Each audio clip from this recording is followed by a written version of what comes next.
Necesitamos un tubo 7 milímetros o un destornillador plano. Aflojamos la abrazadera que va a la manguera que va al portafiltro. Ahora con un destornillador Phillips aflojamos los dos tornillos que están a la izquierda del portafiltro. En la parte derecha hay dos pestañas que encastran en una hendidura. Así que tenemos que levantar la parte izquierda y deslizar hacia la izquierda. Ahora podemos tirar y va a salir la manguera que va al portafiltro. Yo elegí sacar el conector del sensor MAP, pero ustedes pueden dejarlo.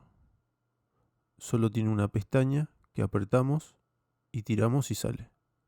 Ahora sacamos el filtro viejo, vemos que abajo a la derecha tiene una parte distinta y vemos que está muy sucio, así que vamos a pasar a aspirar el portafiltro.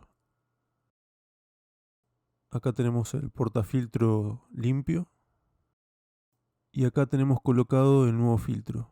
Vean que tiene la parte de goma abajo a la derecha igual que la que sacamos. Eso va encastrado y tenemos que ponerlo de ese lado.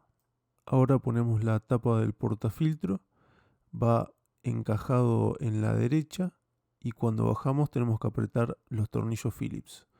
Después apretamos la abrazadera y ponemos el conector MAP y listo.